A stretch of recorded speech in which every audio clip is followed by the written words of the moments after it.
नमस्कार दोस्तों, स्वागत है आप सभी का अनअकैडमी के इस प्लेटफॉर्म पर। मैं हूं अनूप उपाध्याय। दोस्तों, कल मैंने टॉपिक लाया था जिसपे मैंने आपको बहुत क्लियरली बताया था कि सुप्रीम कोर्ट का जो पूरा जजमेंट आया है, उस जजमेंट के एक-एक पॉइंट में क्या कहा गया है। कल मैंने वीडियो बनाई, इस वीडियो में बहुत सारी बातें की और बहुत सारी बातें वो बताई। कल जब मैं वीडियो बना रहा था तो उस समय मुझे काफ़ी सारे जो मैसेजेस आ रहे थे, वो मैसेजेस आ रहे थे बिहार में जो होने वाली जो टीचर भर्ती है उसको लेकर।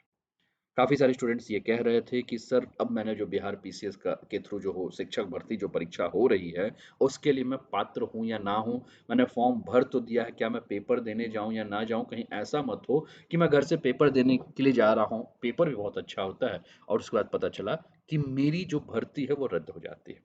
ऐसे कई सारे प्रश्न आपके दिमाग में आ रहे हैं और बिल्कुल भी जो है, प्रश्न जो है वो गलत नहीं है, प्रश्न जो है वो आ ही रहे हैं और सही भी प्रश्न है, आना भी चाहिए।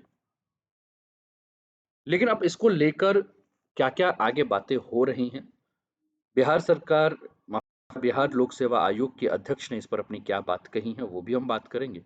लेकिन इन सारी बातों को आगे बढ़ने से पहले मैं आप सभी से कहूँगा कि ऐसे ही अपडेट को पाने के लिए आप इस चैनल को सब्सक्राइब करके बेल आइकन दबा दीजिएगा और वीडियो अगर पसंद आए तो लाइक ज़रूर कर दीजिएगा। मेरा नाम अनूप उपाध्याय है, आप मुझे गूगल पे सर्च भी कर सकते हैं और मुझे फॉलो भी कर सकते हैं। दोस्तों, जब कल मैंने पूरे टॉपिक पर डिस्कस किया था, तो मैंने आपको कई सारे केसेस दिखाए थे। मैंने बताया था कि कहाँ एसएलपी पड़ा हुआ है, क्या-क्या केसेस हुए, किस-किस डेट को क्या-क्या फैसला आया और क्यों ये सारी बातें कही जा रही थी। मैंने इंग्लिश में जितने भी जजमेंट के जितने भी पॉइंट्स थे उसको हिंदी में ट्रांसलेट किया, आपको बताया कि पूरा मामला जो है वो राजस्थान से उठा और national council for teacher education NCT के एक फैसले को, जो कि 28/6/2018 को आया था, उसको 11 अगस्त को जो है वो रद्द कर दिया। अब 11 अगस्त को जो रद्द किया गया, उसके बाद सबसे बड़ा प्रश्न यही उठने लगा कि क्या 2018 से लेकर अभी तक जितनी भी भर्तियां हुई हैं एनसीटीई की गाइडलाइन पे, वो भी सारी की सारी क्या भर्तियां रद्द होंगी? क्या बिहार सरकार के द्वारा, बिहार लोक सेवा आयोग के द्वारा जो भर्तियां निकाली गई हैं 1,70,000 टीचरों की, क्या वो भी भर्तियां रद्द हो जाएंगी? ऐसे कई सारे प्रश्न हैं, कई सारा डर जो था। तो मैंने बताया सबसे पहले आपको कि एनसीटी की गाइडलाइन में क्या था, जिसको सुप्रीम कोर्ट ने रद्द किया।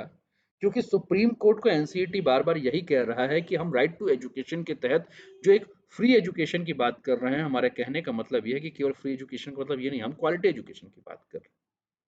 और जितने भी डिप्लोमा होल्डर्स थे एलिमेंट्री एजुकेशन के, हमें ऐसा लगा कि वो क्वालिटी एजुकेशन नहीं दे पा रहे हैं, इसलिए हमने बीएड के बच्चों को पकड़ा है। लेकिन फिर प्रश्न ये उठ रहा है कि बीएड के बच्चों को चाइल्ड साइकोलॉजी को तो पढ़ाया नहीं जाता है। वो तो डीएलएड वाले बच्चे पढ़ते हैं या बीटीसी के बच्चे पढ़ते हैं या बीएलएड के बच्चे पढ़ते हैं और वो एक्सपर्ट होते हैं प्राइमरी स्कूल के टीचर्स के लिए, प्राइमरी स्कूल के बच्चों के मनोभाव को समझने के लिए। और बीएड के जो होते हैं वो हायर एजुकेशन के लिए हैं, क्लास 6 से क्लास 8, 9, 10, 11, 12।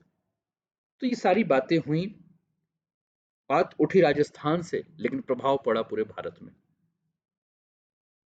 और इसी को लेकर उत्तर प्रदेश में जो 69,000 भर्तियां हुई हैं, उस भर्तियों के द्वारा जो सेलेक्ट लोग हैं, वो भी तनाव में आ गए कि कहीं भैया ऐसा मत हो कि मेरी नौकरी मेरे हाथ से ना चली जाए। तो इन्हीं सारी चीजों पे हम बात करेंगे, इन्हीं सारी चीजों को समझेंगे और पूरा जो विवाद जहां से हुआ आपकी स्क्रीन पर ये देखने को मिल रहा है, जो कोर्ट की सुप्रीम कोर्ट के जजमेंट है, जिसको कल की वीडियो में मैंने एक एक लाइन का क्या क्या अर्थ है मैंने समझाया है, लगभग सवा घंटे की वीडियो है, उसको जरूर देखिएगा। बहुत सारी बातें यहाँ से वो भी निकल के आ गई है, जो बीएड होल्डर्स को एक रास्ता नजर आ गया है कि किस प्रकार से सरकार, माफ कीजिएगा, सुप्रीम कोर्ट के इस जजमेंट के बाद वो पुनर्विचार याचिका जो है वो दायर कर सकते हैं, किस प्रकार से बड़ी बेंच के पास जो है वो अपील कर सकते हैं। और हो सकता है, इसमें कोई दो राय नहीं है कि बड़ी बेंच के पास अगर वो अपील करते हैं तो कुछ ना कुछ फैसला जो है वो बीएड होल्डर धारियों या बीएड डिग्री धारियों के पक्ष में भी आ सकता है। तो प्रयास करना चाहिए, ये मैं कहूंगा। इसके अलावा मैं बात करूं तो ये जो पूरा मामला जो यहां से उठा था, qualification for appointment and terms and condition of service teachers, ये पूरा क्या क्या क्वालिफिकेशंस होने चाहिए, इस पर लिखा गया है टीचर्स के क्या क्या क्वालिफिकेशंस होने चाहिए, है ना। इसके अलावा बीएड होल्डर जो हैं वो किस लिए होते हैं, और ये जितने भी एलिमेंट्री कोर्सेज़ के लिए, एलिमेंट्री एजुकेशंस के लिए जितने भी आपके डीएलएड होल्डर्स होते हैं या डिप्लोमा होल्डर्स होते हैं, उनकी क्या-क्या क्वालिफ़िकेशन जो है, वो क्यों होनी चाहिए, इन सारी चीज़ों पे कल हम लोगों ने बात किया था कि एलिमेंट्री एजुकेशन जो डिप्लोमा इन एलिमेंट्री एजुकेशन जो है, वो किस प्रकार से उनको ट्रेंड किया जाता है, चाइल्ड साइकोलॉजी को लेकर। ये हमने सारा बात किया हुआ था। अब मामला जो जाकर जो कोर्ट का जो नोटिस आ रहा आपका जो जजमेंट आया, उस जजमेंट के जो लास्ट पेज है या पेज नंबर 46 की अगर मैं बात करूँ, तो पेज नंबर 46 में कुछ लाइनें ऐसी कही गई हैं जिसको लेकर सभी के अंदर डर हुआ, और उसी डर को जो है अभी हाल-फिलहाल तक की मैं बात करूँ, तो उसको लेकर जो अभी बिहार सरकार बिहार लोक सेवा आयोग के चेयरमैन के द्वारा जो एक ट्वीट के माध्यम से जो जानकारी दी गई, उसका जो अर्थ है, उसको लेकर हम सोचते हैं। 37वां पॉइंट आपके स्क्रीन पर देखने को मिल रहा है, जिसमें लिखा गया है कि राजस्थान हाई कोर्ट का जो 25/11/2021 का जो जजमेंट आता है,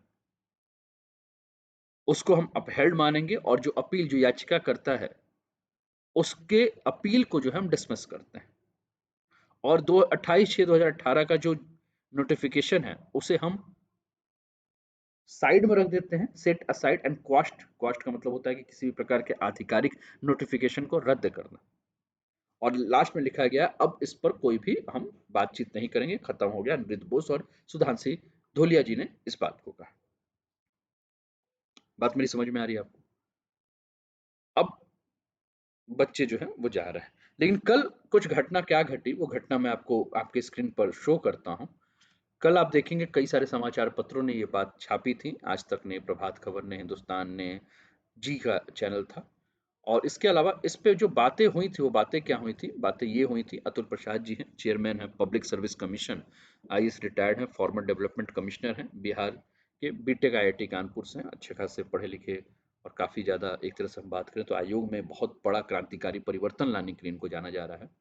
इन्होंने कुछ बातें लिखी, जैसे कि कल का इनका ट्वीट अगर हम देखें, तो कल के ट्वीट को आप ध्यान से देख लीजिए।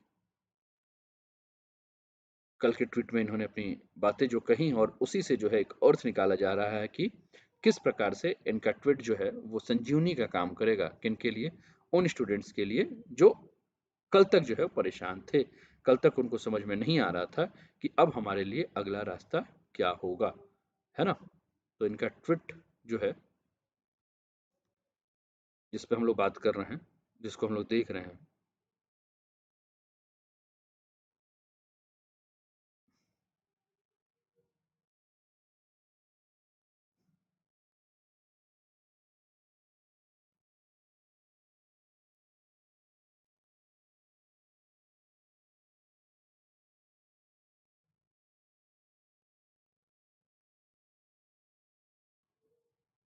इनके ट्वीट में इन्होंने कहा था कि अभी तक जो भी अ, आपके एडमिट कार्ड जारी हो चुके हैं, और इस एडमिट कार्ड में जो भी जानकारियाँ दी गई हैं, शायद इन्होंने अपने ट्विटर हैंडल से उस ट्वीट को डिलीट कर दिया है शायद। अभी तक ट्वीट था, जब मैं इस वीडियो को बना रहा था। बीपीएससी बिहार शिक्षा एससी का फैसला क्या कहा है इन्होंने, ठीक है? तो ये सारी बातें इसमें चेयरमैन ने दिया एक बड़ा अपडेट। चेयरमैन ने सीधे कहा है कि देखिए, यहाँ हिंदुस्तान ने इसको कवर किया है। BPSC teacher recruitment, Bihar teacher recruitment affected BTC, ठीक है? तो इसमें चेयरमैन ने सीधे कहा कि जो एडमिट कार्ड जारी कर दिया गया है, अब उसमें किसी भी प्रकार का कोई भी प्रभाव नहीं पड़ेगा, कोई भी बदलाव जो है हम उस पे नहीं करेंगे।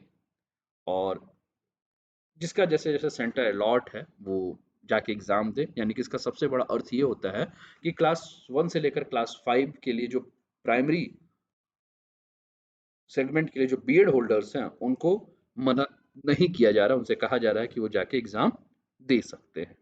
और इससे बड़ा क्या हो सकता है, एक बहुत ही पॉजिटिव फैसला। उम्मीद करता हूँ कि आपको ये बातें समझ में आई होंगी। चलिए फिर मिलते हैं अगले सेगमेंट में, तब तक अपना ध्यान रखिए, दबा के पढ़ाई कीजिए। Okay bye, take care.